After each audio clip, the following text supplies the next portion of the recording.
Saya melihat banyak sekali dari teman-teman yang baru belajar coding, khususnya di web development dengan menggunakan teknologi JavaScript, itu banyak sekali yang bingung dengan teknologi-teknologi yang ada sekarang.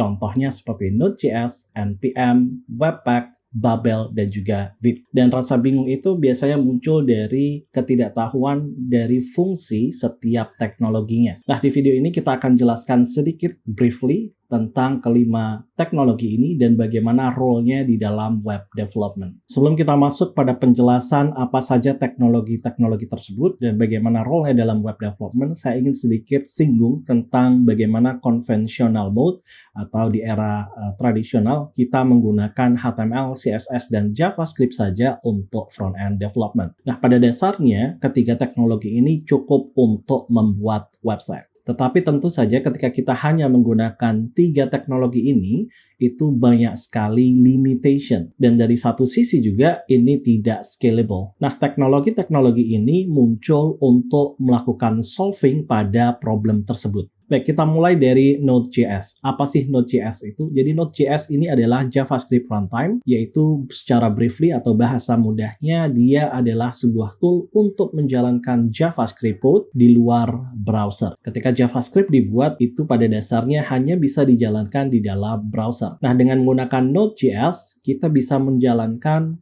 JavaScript di luar browser. Yang kedua adalah NPM. NPM atau Node Package Manager adalah sebuah tool untuk menginstal third-party library dari luar untuk masuk ke dalam project kita. Kemudian adalah Webpack. Webpack ini adalah sebuah tool untuk melakukan bundling JavaScript code, di mana kita bisa melakukan bundling dari semua JavaScript yang ada dalam project kita menjadi beberapa chunk kecil. Di sisi lain juga, dia akan bisa melakukan resolve pada project yang menggunakan NPM dan juga Node.js. Kemudian Babel. Babel ini adalah sebuah JavaScript compiler yang membuat code kita agar bisa dibaca di browser lama. Nah, adapun Vite ini adalah sebuah all-in-one tools di mana kita bisa menggunakannya sebagai pengganti dari Webpack dan juga Babel agar kita tidak lebih kesulitan dalam melakukan development website dengan menggunakan modern web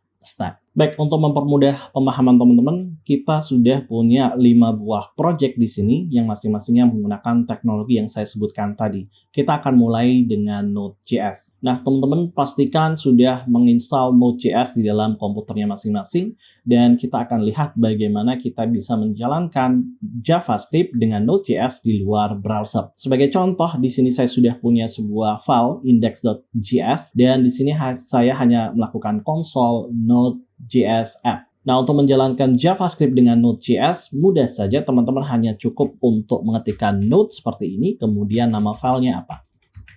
Setelah kita lakukan, kita enter, maka dia akan menjalankan JavaScript tersebut.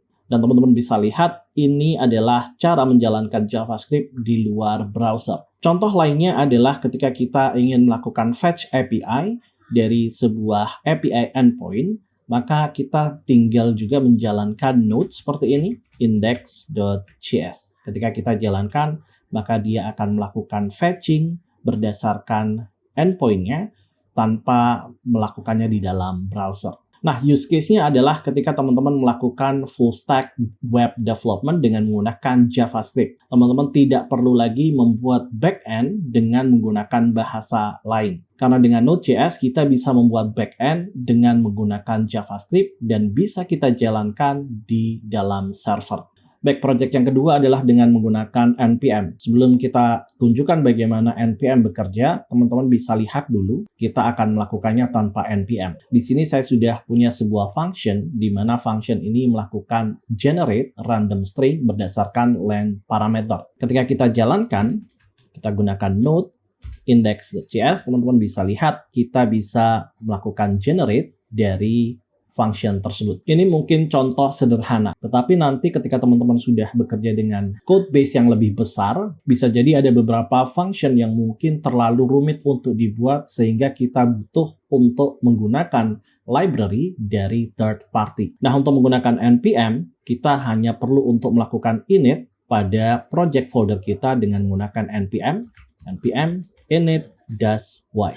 That's why digunakan untuk melakukan accepting pada setiap pertanyaan yang diajukan oleh NPM. Setelah kita install, teman-teman bisa lihat kita sudah punya sebuah file baru yaitu package.json yang menunjukkan di sini apa saja nanti dependensi atau library yang kita gunakan atau kita install di dalam project kita. Baik, untuk mencari library-nya, teman-teman bisa masuk ke dalam npmjs.com dan teman-teman search saja library yang ingin digunakan. Sebagai contoh, di sini saya menggunakan library yang namanya random string, yaitu sebuah library untuk melakukan generate string berdasarkan len parameter. Nah, setelah kita install, teman-teman bisa melihat ada beberapa package yang ditambahkan untuk kita bisa menggunakan library random string ini. Nah, penggunaan dari library ini sangat mudah. Kita tinggal panggil menggunakan require, kemudian kita generate random string berdasarkan metodenya apa, sesuai dengan dokumentasinya, kemudian kita console. Sekarang kita akan coba jalankan node index.js. Ketika kita enter, maka dia akan melakukan hal yang sama, yaitu generate random string. Nah, dengan begitu kita tidak lagi perlu untuk menuliskan function generate random string secara manual. Nah, sekarang kita sudah bisa menggunakan NPM. Namun tidak berhenti di situ, ada sebuah masalah muncul, di mana kita tidak bisa menjalankan kode ini di dalam browser. Teman-teman bisa lihat di sini, di dalam project yang ketiga, saya sudah menyamakan persis kode seperti yang kita gunakan di project yang kedua. Yang berbeda adalah di sini saya akan ambil dan print password tersebut ke dalam sebuah elemen HTML, dan teman-teman bisa lihat di dalam browser saya, dia tidak jalan. Apa yang terjadi di sini? Yang terjadi adalah browser tidak bisa melakukan resolve pada path yang dimiliki oleh random string karena dia menggunakan node modules. Nah, sekarang kita bisa melihat ke dalam project folder kita. Di sini ada node modules. Inilah yang menjadi problem di mana browser tidak bisa melakukan resolve dari path yang dimiliki oleh node modules. Sehingga kita butuh sebuah tool untuk melakukan solving dari problem ini. Dan tentu saja toolnya adalah Webpack. Nah, untuk menginstal Webpack, kita hanya perlu untuk menambahkan di sini npm install Webpack dan juga Webpack CLI. Setelah kita install, kita bisa melihat ke dalam dependensi. Di sini sudah terinstall random string, Webpack, dan juga Webpack CLI.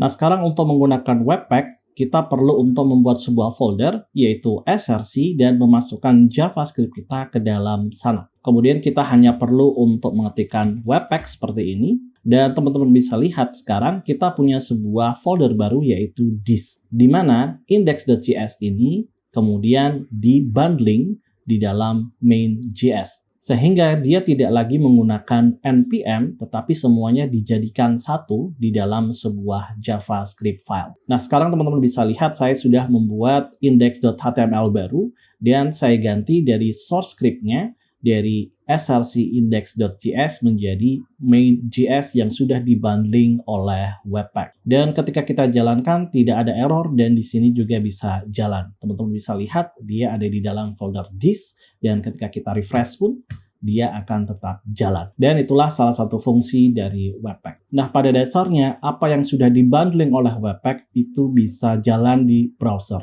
Namun di sini muncul problem baru, di mana Webpack akan selalu bundling kepada versi ES6. Dan kita bisa melihat dari file JavaScript yang sudah dibundling oleh Webpack masih menggunakan arrow function dan juga masih menggunakan cons. Di mana arrow function dan cons hanya bekerja di dalam browser yang support dengan ES6 atau start dari tahun 2015. Adapun di versi-versi sebelumnya, maka script tadi tidak akan bisa jalan. Secara singkat, kita bisa artikan bahwasanya script yang kita sudah bundling dengan Webpack itu hanya bisa jalan di modern browser. Nah, disinilah fungsi dari Babel yang bisa solving dari problem tersebut. Untuk menginstal Babel, kita mudah saja tinggal npm install --savedev Babel core, Babel CLI, dan Babel preset env. Ketika kita install ketiganya, maka dia akan terinstall sebagai dev dependencies di dalam project kita. Untuk menggunakan Babel, kita perlu untuk membuat configuration file untuk Babel agar dia bisa mengconvert ES6 kepada ES5. Caranya mudah, kita bisa membuat sebuah file babel.config.json dengan konten seperti ini. Kemudian yang kita lakukan adalah npx babel. Kemudian filenya di mana? kemudian kita buat out directory-nya, dan saya akan buat sebuah folder baru yaitu lib. Kita enter, dan teman-teman bisa lihat kita sudah punya sebuah folder baru yaitu main.js, yang mana dia sudah mengconvert const menjadi var dan juga mengconvert dari setiap function yang menggunakan arrow function. Dengan begitu, teman-teman bisa menjalankan dari kode yang sudah dibuat dan sudah dibundling oleh Webpack di dalam browser lama. Baik, sekarang kita akan berkenalan dengan Vite. Vite adalah sebuah front-end development tools untuk mempermudah developer melakukan front-end development. Vite memiliki 3 fitur utama. Yang pertama adalah solving the slow process bundling yang dilakukan oleh Webpack. Mungkin tadi teman-teman melihat bahwasanya Webpack melakukan bundling dengan sangat cepat, itu karena memang kode kita masih sangat kecil. Ketika teman-teman bekerja dengan code base yang lebih besar, maka prosesnya akan jauh lebih lama. Kemudian Hot Module Replacement, atau yang biasa disingkat dengan HMR, akan mempercepat developer melihat perubahan yang dilakukan ke dalam code base tanpa harus menunggu full page reloading. Dan yang ketiga adalah melakukan leverage pada modern web feature. Seperti contoh adalah sistem modular dalam JavaScript, fitur caching di dalam browser, dan juga parallel proses yang dilakukan di dalam modern browser. Baik, di sini saya sudah membuat sebuah project dengan menggunakan Vite. Mudah saja untuk teman-teman yang ingin membuat project, tinggal npm create Vite latest. Maka kita akan mendapatkan berbagai jenis file di sini sebagai boilerplate dari project kita. Sesuai dengan package.json, untuk menjalankan project Vite, kita hanya perlu untuk menjalankan npm run dev. Dengan melakukan ini, maka Vite akan membuat sebuah server lokal yang bisa kita akses. Apapun yang kita rubah dalam code base, maka HMR akan melakukan replacement secara cepat. Dan ini adalah contoh ketika HMR bekerja di dalam Vite. Contoh lainnya adalah kita bisa menggunakan export dan import di dalam JavaScript kita agar lebih mudah untuk dilakukan development. Dengan Vite, maka kita tidak lagi membutuhkan Webpack untuk melakukan bundling JavaScript code. Untuk melakukan bundling atau build dari JavaScript code kita dengan menggunakan project Vite, maka kita hanya perlu melakukan npm run build. Maka kemudian dia akan membuat sebuah folder baru yaitu this, dan teman-teman bisa lihat di dalam sana ada index.html dan kemudian seluruh aset yang berkaitan dengan JavaScript dan juga CSS dan juga public asset seperti image dan lain sebagainya diletakkan di dalam folder aset. Dan ini adalah contoh dalam penggunaan Vite untuk project teman-teman agar tidak lagi memerlukan Webpack atau tools yang semisalnya. Adapun dalam satu kasus, mungkin kita akan masih memerlukan Babel agar JavaScript kita masih bisa jalan di dalam old browser. Mungkin itu saja penjelasan di video kali ini. Kalau teman-teman tertarik dengan topik yang demikian, silahkan komen di bawah dan sampai jumpa di video selanjutnya.